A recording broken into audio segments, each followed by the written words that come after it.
こんにちは、ジパング55のタカです。今私は、JAL 国内線のファーストクラスラウンジにいます。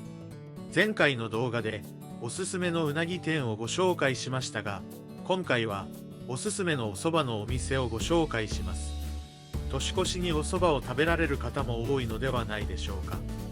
全国いろんな場所でお蕎麦をご紹介しましたが、特におすすめのお蕎麦屋さんを私の独断と偏見で3店舗ご紹介します。近くに住んでいる方はもちろん、旅行のついでにぜひ立ち寄ってみてください。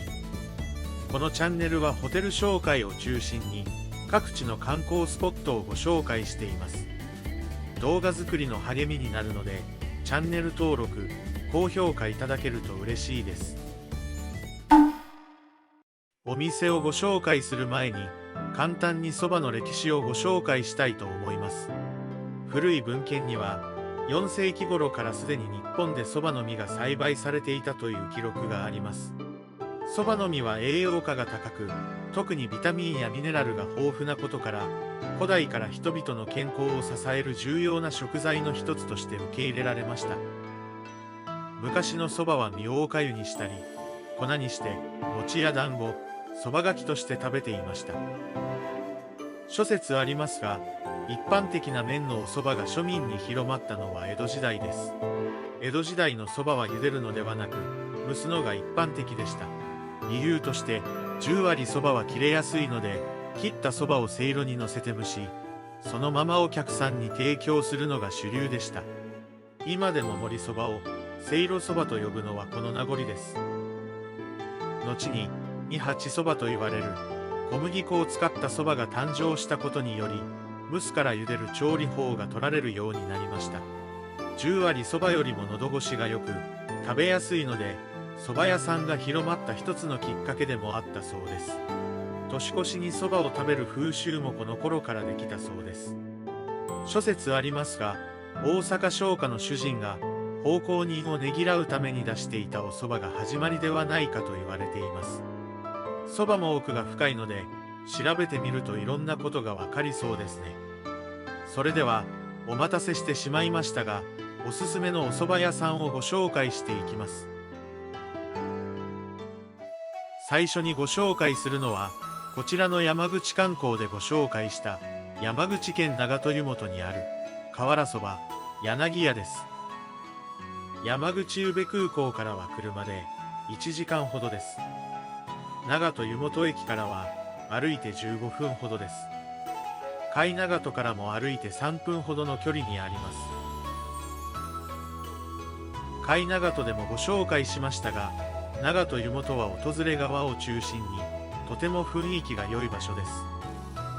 ここを散歩しても気持ちが良さそうですね。そんな温泉街にあるのが瓦そばの柳屋さんです。1階はそば、2階はカフェになっています。店内にはお土産用のお蕎麦も販売していました。中はこじんまりしており、席数はそんなに多くなかったですね。瓦そばは山口県の郷土料理で、瓦の上に茶そばや具材が乗っているお蕎麦です。瓦そばに牛飯やしらす飯をつけるセットもありました。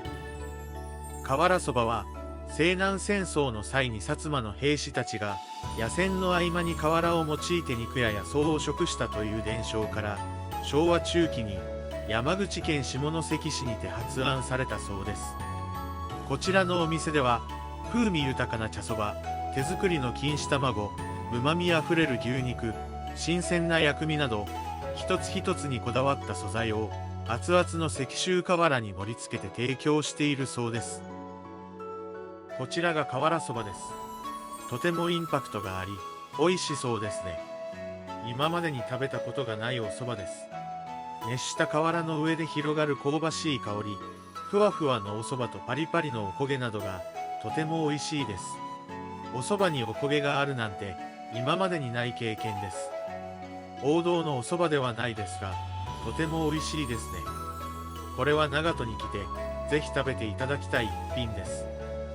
長門湯本の雰囲気もとても素敵なので、ぜひ訪れてみてください。続いてご紹介するのは、島根観光でご紹介した献上そば羽屋です。天皇陛下が訪れた際に献上されたおそばということで有名です。こちらがお蕎麦屋の献上そば羽屋です。台数は多くないですが、駐車場も用意されていますね。店内には自動受付機もありました。今回はお昼の時間からずらしたので、店内は空いていました。いつもはかなり混雑しているようですね。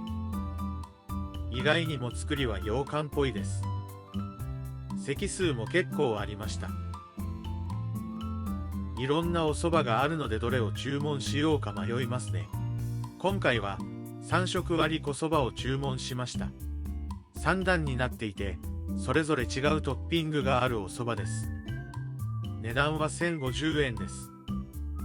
こちらが3色割り小蕎麦です。薬味もネギ、海苔、大根おろしなどいろいろありますね。トッピングも3種類あり、味を変えながら食べることができます。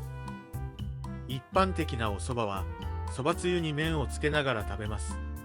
ここのお蕎麦はつゆを麺にかけて食べるそうです。量は少ないかなと思ったのですが、意外にお腹いっぱいになりました。味を変えながら食べることができるので、最後まで飽きることなく楽しめました。味もとっても美味しく、近所にあれば通いたいなと思います。ぜひ一度食べに来てみてください。最後にご紹介するのは、こちらの山梨観光で訪れた人気のお蕎麦店、久保田です。今回は前回訪れた後に再訪したのでそちらの動画でご紹介します。甲府駅からは電車で1時間10分ほど、車では40分ほどです。水のきれいな白州エリアにあり、とても美味しいお蕎麦を食べることができます。店内は古民家のような作りで、席数も多いわけではなかったです。なので休みの日にはかなり待ちそうですね。店内の廊下には陶磁器の作品が飾ってありました。近くで採れたのか、キウイも販売していました。この量でまさかの1袋100円という安さで販売していました。平日だとそばセットなども販売しています。今回は10割そばの天丼小セットを注文します。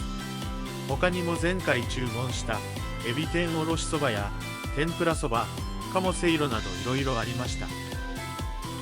白州はウイスキーの産地でも有名です。水がとてもきれいなため、お蕎麦の美味しいお店が多いですね。こちらが天丼小セットのお蕎麦です。とても美味しそうですね。前回訪れた時、エビの天ぷらが美味しかったので、今回は天丼で注文しました。美味しいお水が豊富だと、お野菜やお蕎麦も美味しくなるのがうなずけますね。10割蕎麦が苦手な方は、食べやすい二八蕎麦もあるので、好きな方を選べるのが嬉しいですね。ここのお店は、エビが大ぶりでとても美味しいです。美味しかったので、エビの天ぷらを追加で注文してしまいました。こ